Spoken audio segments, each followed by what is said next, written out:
Print and electronic media, అదేవిధంగా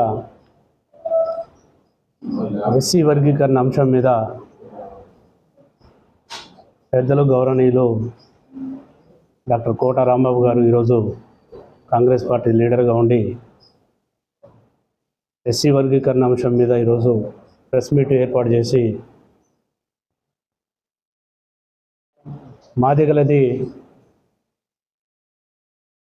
న్యాయమైన పోరాటం, ఆ పోరాటం భాగంలోనే ఈరోజు వర్గీకరణ వచ్చిందన్న మీరు రావాలి, పార్టీకి సంఘీభావంగా రావాలని చెప్పి పిలిచేందుకు వారికి ప్రత్యేకమైన జైభీము తెలియజేస్తున్నా. అదేవిధంగా ఎస్ఎస్ఎల్ కాంగ్రెస్ పార్టీ ఎస్ఎస్ఎల్ అధ్యక్షులు బొందయ్య మాదిగ గారికి, నాతో పాటు ఉద్యమకారుడు సహచరుడు సోదరులు లంకా వెంకటేశ్వర మాదిగ గారికి,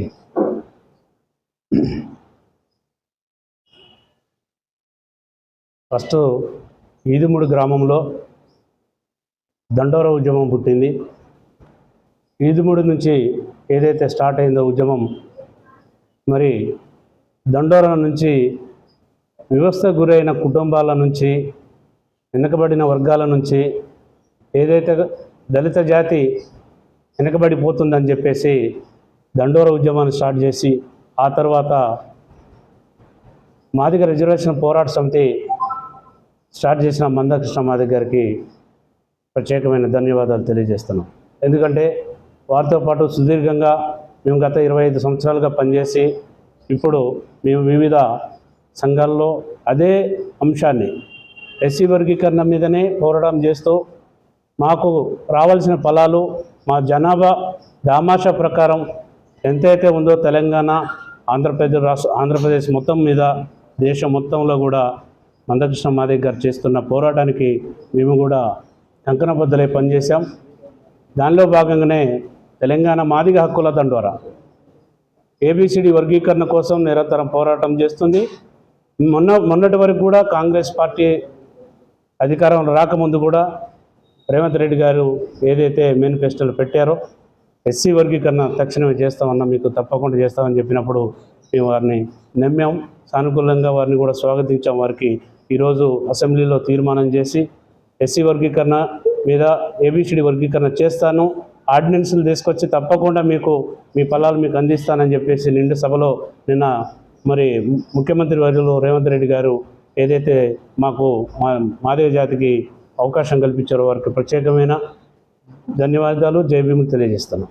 అదేవిధంగా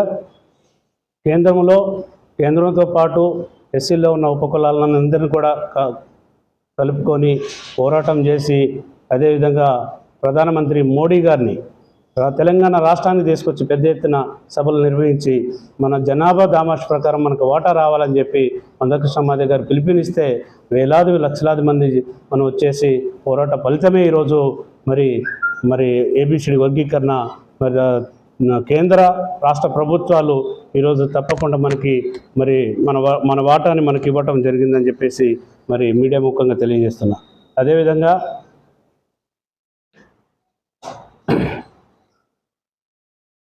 ఏబిసిడి వర్గీకరణలో ఉపకులాల వాటా ఎంత ఏంటనే దాని మీదనే జనాభా దామాషా ప్రకారం ఏదైతే ముఖ్యమంత్రి గారు మరి ప్రకటన చేశారో, ఇప్పటికైనా పూర్తి అయిందో కాలేదో మనకు తెలియదు, కానీ ప్రకటన వరకే పరిమితమైంది.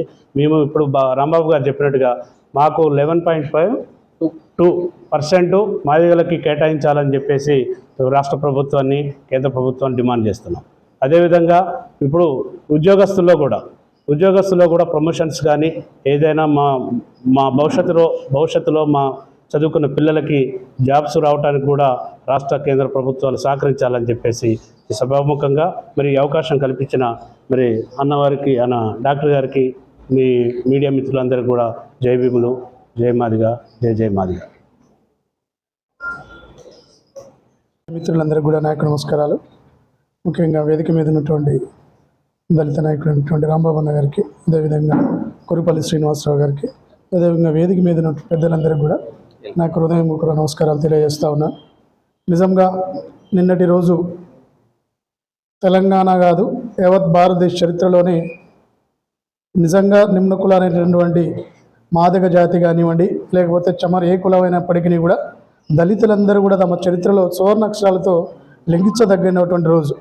ఎందుకనంటే ఏడుగురు ఉన్నటువంటి ధర్మాసనంలో కూడా మొత్తం కూడా 6 కూడా నిజంగా దళిత జాతికి మాదిగ జాతికి అన్యాయం జరిగింది కాబట్టి వాళ్ళు అడుగుతున్నటువంటి కోరిక న్యాయపరమైనది, నిజమైన, బలమైనది అని చెప్పేసి వాళ్ళందరూ కూడా ముక్తకంఠంతో చెప్పడం జరిగింది. అంటే 1994లో మొదలైనటువంటి ఎంఆర్పిఎస్ మాదిగ రిజర్వేషన్ పోరాట సమితి అనేది కేవలం మాదిగ రిజర్వేషన్లు, మాదిగులకు రిజర్వేషన్లు సక్రమంగా అమలు కావాలి, ఉపకులాలకు కూడా న్యాయం జరగాలి, అందులో అదే భాగంగా మా తోటి సోదరులైనటువంటి మాలలో కూడా వాళ్ళకు కూడా అవకాశాలు కల్పించాలి. కానీ ఎక్కువ జనాభా ఉన్నటువంటి, ఎక్కువగా అంచువేయబడ్డటువంటి, ఎక్కడో చదువు లేకుండా లేకపోతే ఊరి చివరి ఉన్నటువంటి మాదిగులైతే ఎక్కువ ఉన్నారో వాళ్ళకు కూడా న్యాయం చేయాలనే ఉద్దేశంతోనే ఈ యొక్క మొదలుపెట్టినటువంటి ఎంఆర్పిఎస్ పోరాటము ఈరోజు విజయం సాధించిందని నిజంగా చెప్పాలి. ఒక ఎంఆర్పిఎస్ సాధించినటువంటి విజయమే కాదు, మాదిగ యావత్ తెలంగాణ, ఆంధ్రప్రదేశ్లో ఉన్నటువంటి మాదిగ జాతి మొత్తము మరియు మాదిగ కులాలందరూ, ఉపకులాలందరూ కూడా విజయం సాధించిన రోజుగా మేము చెప్తా ఉన్నాం. ఎందుకనంటే కాంగ్రెస్ పార్టీ మాదిగలకు ఉన్నటువంటి పార్టీ. ఎందుకనంటే 1994 జూలై 7వ తారీఖున ఎంఆర్పిఎస్ ఆవిర్భవిస్తే 1994 మే 30వ తారీఖున అదే హైదరాబాద్లో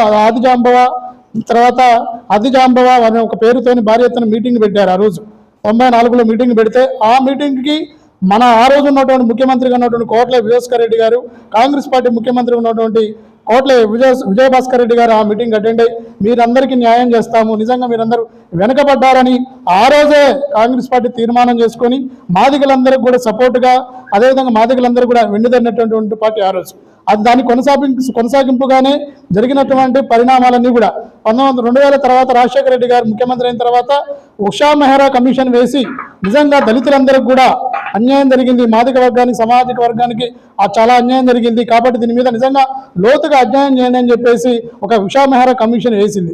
ఆ కమిషన్ కూడా రిపోర్టు కూడా పూర్తిగా స్పష్టంగా చెప్పింది మాదిగ జాతికి అన్యాయం జరిగింది, మాదిగ కులాలతో పాటు మాదిగ ఉపకులాలు కూడా అన్యాయం జరిగింది కాబట్టి వాళ్ళకి న్యాయం చేయాల్సిన బాధ్యత ఉంది, వాళ్ళ కోరిక న్యాయమైనది అని చెప్పింది. కానీ అట్లాంటి రిపోర్టును కూడా మాల సోదరులు దాన్ని తొక్కిపట్టేసి కోర్టును తట్టారు.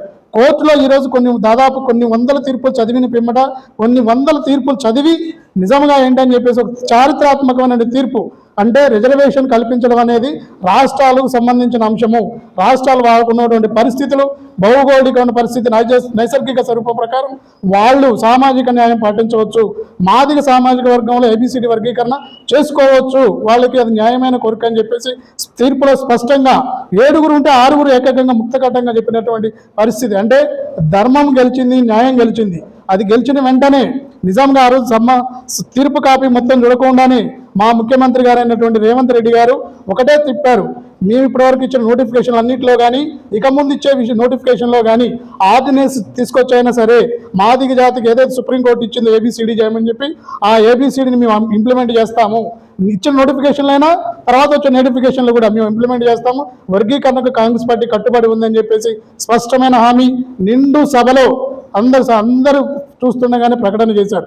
దీనికి కారకులైనటువంటి మాదిగ మంత్రి అయినటువంటి దామోదర్ రాజనరసింహ గారు కానివ్వండి, అదేవిధంగా దీనికి పరోక్షంగా సహకరించినటువంటి మా ఉప ముఖ్యమంత్రి బట్టి విక్రమార్క గారు కానివ్వండి, అదేవిధంగా మాదిగ ఎమ్మెల్యేలు కానివ్వండి, అందరికి కూడా ఈ సందర్భంగా ధన్యవాదాలు తెలియజేస్తూ, ఇంకా ఇదే కాదు రానున్న రోజులలో, భవిష్యత్తు రోజులలో ఒక ఏబిసిడి వర్గీకరణ అయితే అన్ని ఉపకులాలకు న్యాయం జరుగుతుంది.